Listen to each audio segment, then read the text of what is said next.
nós estamos oficialmente lançando o e-book O Panorama dos Cursos de Medicina Privados no Brasil.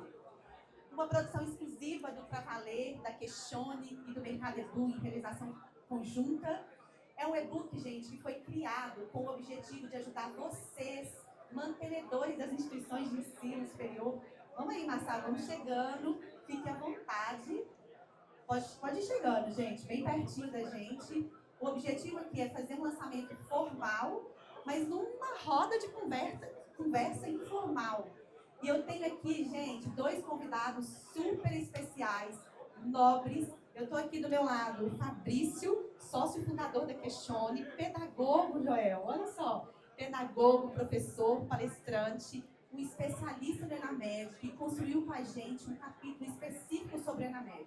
Então ele vai falar um pouquinho, gente, sobre essa dor que a gente está vivendo dentro do Enamed. E eu estou aqui com o nosso grande parceiro, Joel Jota, que dispensa apresentações, é o Joel, e que aqui, gente, a gente convidou o Joel porque ele está fora da nossa bolha técnica e vai nos ajudar a entender a dor que está lá na ponta com os empresários que estão vivendo a dor da falta de formação qualificada da mão de obra, né, e dos estudantes também que querem ingressar no ensino superior.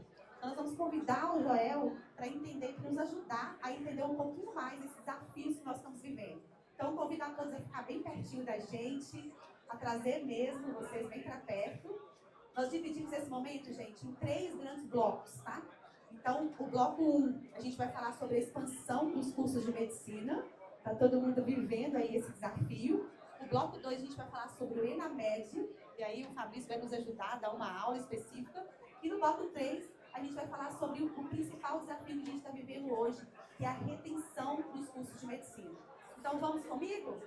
Vamos lá, meninos. A gente está aqui no primeiro bloco, o bloco da expansão do mercado de medicina privado no mundo. E aí eu vou colocar meu óculos, né, para me ajudar. O primeiro achado, talvez o mais surpreendente da pesquisa. Olha só, Joel, o Brasil é hoje o país com o maior número de cursos de medicina privados no mundo. Em menos de 10 anos, o número de IES privadas com cursos de medicina quase triplicou. Pelo censo, temos hoje 284 IES privadas contra apenas 99 públicas, né, Fabrício? Isso significa que quase 80% dos ingressantes do curso de medicina no Brasil estão no setor privado. Se a gente olha para o norte e para o nordeste, mais de 66% só estão nas privadas com fins lucrativos. Ou seja, é um número que a gente merece uma pausa. A gente precisa pensar do ponto de vista que ele traz para a gente. O que ele está trazendo? Quem está formando o médico que vai atender hoje o brasileiro daqui a 10 anos são as IES privadas. São esses gestores aqui que estão com a gente e são os grandes responsáveis por isso. Já imaginou se essas 284 instituições saíssem do mapa amanhã? Calamidade na saúde, colapso na semana seguinte. E pouca gente está olhando para o tamanho dessa responsabilidade. Uma responsabilidade que está nas mãos desses gestores. Na outra ponta, existe um outro desafio, que é a migração da formação para o setor privado. A gente fala aí de um sistema com mensalidades acima de R$11 mil mensais, bem distante da maior parcela da população brasileira, que para conseguir crédito adicional e conseguir ingressar nesse sistema, precisaria de uma renda familiar mais ou menos de R$22 mil. Ou seja, a vaga existe, mas o acesso virou função do crédito. E aí, eu preciso da ajuda de vocês aqui. Joel, você que convive com jovens que sonham com a medicina, da sua janela, o que você vê de desafio nessa formação médica hoje e o que esses números te dizem? Muito bom, obrigado pela oportunidade de falar com vocês.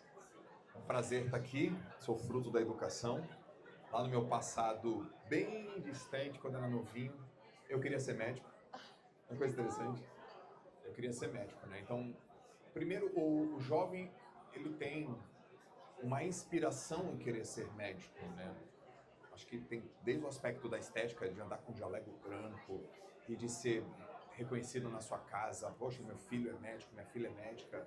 E, acima de tudo, o propósito de melhorar a vida das pessoas, salvar a vida das pessoas, corrigir alguma questão de saúde das pessoas, fazendo que elas vivem mais e melhor.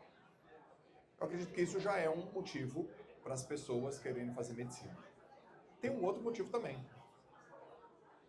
Existe no inconsciente coletivo os médicos ganham bem. Ganham bem, pô. Ganha mais do que grande parte das suas famílias, mais que o seu pai, mais que a sua mãe. Ele já sai já com uma renda maior do que a média de mercado, maior do que um professor, maior do que talvez um engenheiro, um advogado. Um médico, ele tem esse estigma, que eu considero um estigma positivo.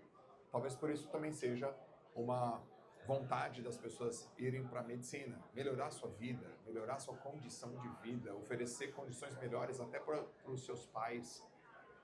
E aí tem uma barreira, né? Ou eu entro numa pública, então eu tenho que ter uma performance intelectual, e essa performance intelectual, ela é fruto da base, então eu tenho que ter uma formação muito boa. Isso veio de escolas que são públicas, a formação já não é a mesma igual uma escola particular, então eu já estou um passo para trás porque eu tenho que ter uma formação. Mas se eu tive uma formação boa, eu tenho que ter um pai e uma mãe que tem a capacidade de custear. E aí mora uma questão, né? Por exemplo, para a Valer, que vai lá e é capaz de financiar, e a gente torce muito por isso, é um movimento muito importante que é capaz de financiar. Do ponto de vista de negócio, tem mais oportunidade, mais faculdades abrem. Eu posso oferecer para essas pessoas crédito, mas o pai precisa ter uma renda que você falou de 22, então não é todo mundo que tem esse acesso. Então eu tenho que garantir na minha performance intelectual, mas a gente sabe que é para a minoria, e fica nessa, vamos dizer assim, Nessa equação que não fecha. Nessa equação, e que na maior parte não fecha. Primeira solução, na minha opinião, educação. Segunda solução, está no crédito. Terceira solução, condições das faculdades oferecerem por um preço, ou pelo menos por uma condição mais competitiva. E esbarra na qualidade. Porque se escala, é porque tem tamanho de mercado. E se escala muito rápido, a qualidade, ela altera. E não dá para ter curso, em nenhum lugar, inclusive, sobretudo na medicina, que é a nossa pauta, o nosso tema, sem qualidade. Porque a gente está trabalhando com vida humana.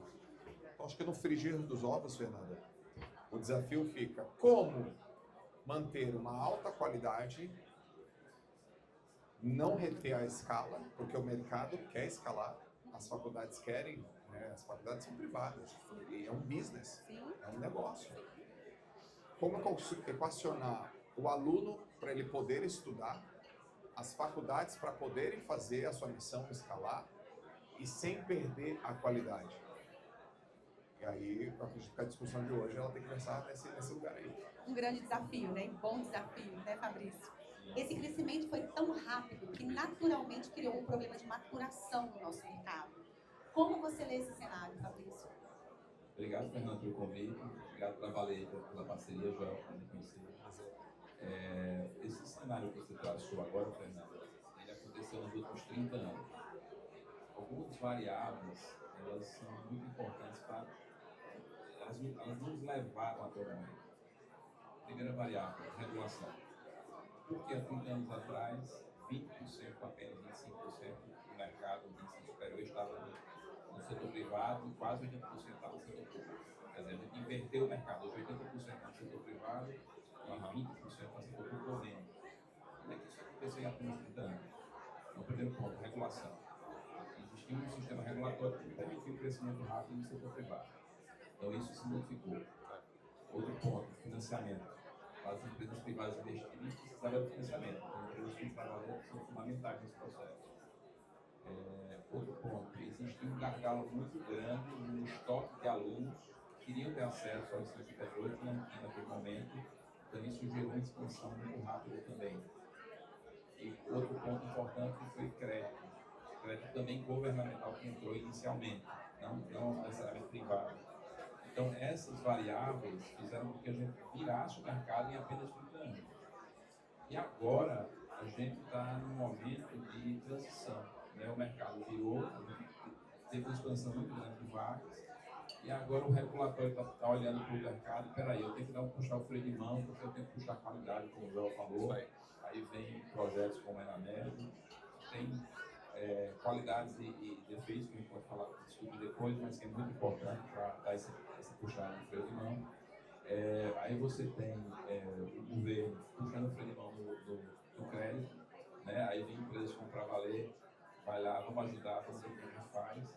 O que é mais importante disso tudo é que as empresas privadas do setor educacional, elas fazem trabalho social. Apesar de ser pago, de ser privado, elas deram acesso a pessoas que nunca sonharam em ter acesso ao ensino superior, inclusive medicina. E além disso, essas instituições privadas criaram matrizes de curso, currículos que propiciam que alunos que trabalham possam fazer o curso superior. Muitas instituições públicas isso é impossível por conta da estrutura que não foi feita para alunos que trabalham, por exemplo. Então, eu vejo um momento de regulação positiva. Esse crescimento era necessário porque aquele momento exigia esse crescimento. Eu concordo. E como o Joel falou aqui, ele falou um ponto importante, que é a distância entre o ensino básico e o ensino superior. Eu acho que no momento atual, o maior desafio é a gente diminuir essa distância, porque o ponto de partida está muito baixo ainda. Mesmo as instituições privadas sendo muito boas, elas não conseguem fazer com que esse estudante chegue no mercado de trabalho 100% preparado, porque ela pega esse estudante lá no comecinho, no ponto de partida muito inicial. É um estudante que trabalha, que não teve condição nenhuma de ter uma boa escola. Então, é esse cenário que a gente vive e eu vejo de forma positiva, eu não vejo de forma negativa do jeito nenhum. Então, vamos entender mais sobre essa regulação. Então, vamos falar agora sobre o Enamed, exatamente sua área técnica aí. Segundo achado da nossa pesquisa do e-book que a gente escreveu, Joel, em 2025, o MEC instituiu o Enamed, Exame Nacional de Medicina, que mudou a régua da educação médica no Brasil em 3 pontos. Ele tem nota de corte 60 pontos, o aluno é classificado como proficiente ou não proficiente, se tirar 59 é não proficiente, não é mais nota relativa, é padrão mínimo absoluto. 2, o conceito ENAD do curso é calculado pelo percentual de concluintes proficientes. E 3, e isso é o que mais surpreende o nosso gestor que está aqui hoje, em 2026, o MEC publicou 3 portarias suspendendo o ingresso de novos alunos, cortando 50% de vagas e reduzindo 25% de vagas em cursos com base no Enamed 2025. Ou seja, já aconteceu, não é hipótese. E aí, Fabrício, você que analisou item por item da prova do Enamed e a metodologia total do Enamed, o que esse exame realmente está medindo e por que a estrutura curricular fragmentada ela vai sofrer? De todos os itens que você citou aí, o item 2 para mim é o que pega mais. Porque em maio do ano passado, quando o INEP anunciou o Enamed, eu procurei chamar todos os reitores que eu conhecia, todos os nossos clientes de faculdades, e chamei para conversar e dizer, olha, a mudança é muito drástica. Vocês precisam preparar ontem. Vai acontecer. Porque quem já não vinha se preparando, vai ser muito difícil resgatar esse ano. Em poucos meses é difícil mudar esse conceito. Por quê? Porque antes a gente vinha do conceito de desempenho linear. O estudante que acertava mais era o que tinha melhor desempenho. Agora não, entrou o conceito de proficiência. Não é bem esse agora. É o estudante que atinge um certo nível cognitivo dentro de uma escala de proficiência. Então, essa modelagem de avaliação que já é aplicada no ensino básico, para calcular o IDEB, por exemplo, lá do SAEB, que já é feito em parte no Enem, passou a ser implementado agora no ensino médio. E a maioria dos gestores educacionais que eu falei na época, eles não entenderam muito bem essa mudança e só foram entender depois que veio a rebordosa, como se diz na minha terra, né? Quando veio o MEC já com a atribuição, e aí caiu a ficha. Eu tenho que entender o que é proficiência. Então, hoje, mudou o paradigma de avaliação. As universidades precisam entender que há uma equação agora a se resolver. A primeira equação é que o aluno ele precisa aumentar não só a quantidade de conhecimento, mas o nível cognitivo que ele está evoluindo no curso. E para isso ele precisa ter um sistema de avaliação progressivo dentro do curso. Precisa ter uma cobertura curricular maior. e precisa ter mecanismo de controle para tudo isso. Então isso aconteceu da noite para o dia e as universidades não estavam prontas para isso. Então, eu acho um projeto fantástico. Acho que o INEP acertou do ponto de vista técnico e do ponto de vista metodológico de implementar esse tipo de avaliação, mas talvez pudesse ser um pouco mais gradativo a entrada desse processo todo.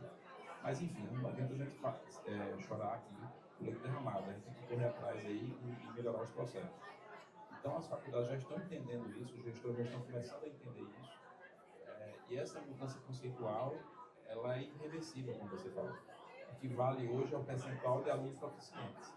E no e-book, que a gente escreveu junto, tem muitos dados interessantes, né?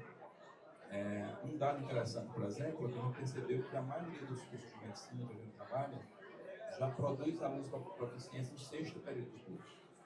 Então, essa informação é muito importante. O seu curso já tem alunos proficientes no 6º período ou não? Qual é o percentual de alunos proficientes já nesse período? Qual é o percentual de alunos proficientes que entram no internato? É possível resgatar esse aluno no internato? Então, tem várias perguntas que precisam ser feitas e ser estudadas, e a gente está no começo desse processo de estudo. É um tema muito técnico. E Joel, então vamos lá. Do seu universo de alta performance, como você enxerga no estudante o impacto de saber que existe uma prova nacional com o poder de fechar o curso que ele está fazendo? Eu vejo bem, porque a tua pergunta foi do ponto de vista da alta performance, né?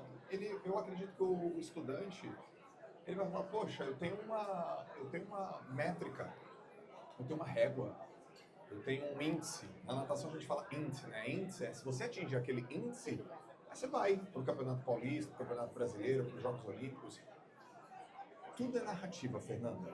Se o professor, se o diretor, se a entidade coloca isso como algo positivo, se ele conta uma história positiva, importante, valente, eu vejo isso de um jeito bom. Se ele conta isso como, nossa, isso é um bloqueio, isso é um empecilho, esse é um problema, aí você planta isso na cabeça do aluno. Tem que plantar na cabeça do aluno. A gente vai te qualificar, a gente vai te preparar, você vai passar, você vai ser preparado. E quando você usar esse recurso, esse resultado, essa aprovação, isso vai te classificar num outro lugar, vai te colocar numa outra prateleira. Eu vejo isso como uma coisa boa. Posso fazer um parênteses, Joel? Lógico. O que o Joel está falando é super pertinente, porque ele está dizendo o quê? Ele está olhando para a avaliação como aliado, não como obstáculo. Exato. É isso? Então, criou-se essa cultura no Brasil, inclusive, de olhar para a avaliação como se fosse um obstáculo a ser colocado para trabalhar as pessoas. Quando, na verdade, é isso que o Joel falou. A avaliação é uma ferramenta. É um parâmetro. Parâmetro, isso. E esse parâmetro é importante para ele. Sim. E tem que ensinar para ele o seguinte, você vai ter vários parâmetros na sua vida. Você faz medicina. Medicina é parametrizada pra caramba. Você faz um exame de sangue, tem um parâmetro. Você faz um exame hormonal, tem outro parâmetro. Então, a construção dessa narrativa desde o início como algo positivo, eu acredito que é a cultura que tem que ser estabelecida. Perfeito. Vamos fechar então o nosso bloco. Terceiro achado, e é esse o que talvez mais surpreenda. A taxa de evasão em medicina, a gente sabe que é baixa, né? 3,62. Bem abaixo da média do ensino superior, que passa em 20%, já chegou a 50%. Mas em um custo com mensalidade média de 11.237 por mês, isso representa mais de 10 mil alunos saindo por ano. Cada ponto percentual de evasão, então, equivale a 312 milhões de receita perdida pelas IES. E o dado mais importante, a maior parte da evasão é financeira, saída por incapacidade da família de continuar pagando, não por desistência do projeto profissional específico. Evasão em medicina é um problema de retenção, de gestão da permanência, e é um problema endereçável. E aí, Fabrício, como a evasão financeira conversa com o desempenho institucional no ENAMED? Para a gente terminar esse papo técnico aqui. É problemático, porque a evasão financeira não escolhe as pessoas pela sua qualidade acadêmica. Então, essa evasão financeira pode atingir os melhores alunos, inclusive. E o ENAMED, ele pega justamente o resultado desses estudantes proficientes. Então, se essa evasão se dá num grupo de estudantes proficientes, isso indiretamente pode prejudicar o curso. Então, a evasão financeira, ela não escolhe. Ela pode pegar um aluno de alto desempenho e de baixo desempenho, né? Porque a situação financeira não indica exatamente a qualidade do aluno.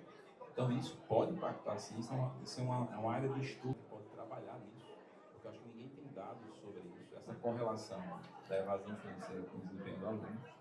Mas tem outro tipo de evasão, que é uma evasão acadêmica. O aluno às vezes não consegue acompanhar o curso. E aí ele desiste, ele percebe que o gap dele lá do ensino básico é muito alto, e aí ele desiste. Então, essas duas evasões são preocupantes. Esse aluno que não consegue acompanhar, às vezes, ele tem condição financeira, ele procura outra instituição, e ao procurar outra instituição, ele leva consigo o número de mais um aluno não proficiente para aquela instituição. Então, aquela instituição agora tem que se preocupar com aquele aluno que ela recebe transferido. Tem muitas instituições, e eu falo por experiência própria lá na Cristiane, que vão ter um desempenho baixo esse ano na média, porque não tem uma boa política de transferência de alunos, ao receber alunos de outras instituições com baixo desempenho. Então, essa vai ser uma nova preocupação das instituições, além da evasão financeira, esse recebimento de estudantes transferidos sem critério. Porque você recebe um estudante já no 10º período, no 9º período, com baixo desempenho, muito difícil recuperar, e ele vai fazer na média, e ele vai ter baixo desempenho, e vai prejudicar a instituição que acolheu naquele momento. Então, esse, inclusive, é um ponto que deve ser debatido. Será que os alunos recém-transferidos devem entrar no cômputo daquela instituição, ou deveria se fazer alguma coisa à parte? Não sei, mas é um tema importante. Muito importante. Joel, então, para a gente poder fechar, quando o aluno está fazendo medicina e a família começa a não dar conta da mensalidade, o que você vê acontecer com esse jovem? Bom, ali, acho que ele fica frustrado, preocupado, a família também, é um sonho, e os sonhos têm que ser realizados, é um sonho familiar. A gente vê na internet, esses dias eu vi na internet um pai super feliz porque pagou a última parcela da medicina da filha, ele gritava. Então, quando as pessoas percebem que esse sonho não vai ser possível por questões financeiras, eu acredito que a solução são iniciativas como a Pra Valer, né, que financia. O pai tem que olhar como um investimento. Igual o investimento que ele coloca em qualquer outro lugar. O investidor tem que olhar também como um investimento. O aluno tem que olhar como um investimento. A instituição tem que olhar como um investimento. Só que é um investimento que gera muitos frutos. O investidor gera o fruto financeiro. O pai gera o fruto de um futuro melhor para o filho. O filho de uma vida melhor que talvez no futuro até consiga ajudar o pai. A instituição que executa a sua missão. E no final de tudo é transformação social. Eu acredito que as pessoas têm que olhar como um investimento. E tudo aquilo que é supérfluo da nossa vida a gente tira. Tudo aquilo que é importante na nossa vida a gente mantém. Então, tudo aquilo que a gente olha como investimento a gente quer segurar. Então, que tanto os investidores, quanto os pais, quanto os alunos, quanto as instituições e quanto a opinião pública olhe para a educação 100%, um sonho, né? Como um investimento. E tudo aquilo que a gente investe sempre retorna em proporções maiores daquilo que a gente colocou. Muito bom. Em uma frase, então, o que um gestor está saindo daqui hoje precisa fazer na segunda-feira? Vamos pensar do ponto de vista deles, esse sofrimento que eles estão hoje de vaga, de diminuindo vaga e na média ali, eu tenho que entender aquele momento que eu estou vivendo, né, na média, meus alunos precisam ter boa qualidade, mas eles também precisam ter condição de pagar. O que precisa sair daqui? Vamos lá, vou começar. Na minha opinião, primeiro, uma mudança de paradigma, olhar a avaliação como aliada e não como algo que atrapalha. A vida é feita de teste. A vida é feita de avaliação. A avaliação faz parte da vida. Não coloca ela como problema. E prepara o seu aluno para passar nisso. Constrói essa cultura da performance, do empenho, da disciplina. Essa é a primeira coisa. Mudar essa cabeça. Transfere para a camada dos professores, da equipe, transfere depois para a camada dos alunos. Acredito nisso. Segunda coisa, encontre empresas parceiras que vão ser um suporte financeiro para esses alunos continuarem, e coloca na cabeça desses pais e desses alunos que é um investimento. E a terceira coisa é uma consciência coletiva de que a educação que para mim a única coisa que transforma as pessoas, uma sociedade, uma família, uma comunidade. A gente vota melhor, a gente escolhe melhor, a gente, poxa, toma melhores decisões, e decisão determina destino, determina futuro. Colocar a educação no lugar que ela merece mesmo, na linguagem que o aluno entenda. Então acredito que é uma mudança de paradigma, é uma defesa sobre a educação e é olhar para isso como investimento, acreditar nisso. O bom do investimento é que ele demora para ter retorno, mas quando ele dá retorno, os juros são compostos. Muito bom. E a mágica dos juros compostos. Gente, eu agradeço muito Fabrício, Joel, por esse bate-papo, essa roda de conversa. E está, então, oficialmente lançado o nosso e-book, o Panorama dos Cursos de Medicina no Brasil, uma realização do Pra Valer, junto da Questione, do Mercado Edu. Tá aí o QR Code para vocês começarem a baixar. Espero que vocês curtam muito e deem um feedback para a gente, porque a gente quer fazer muito mais com cada um de vocês.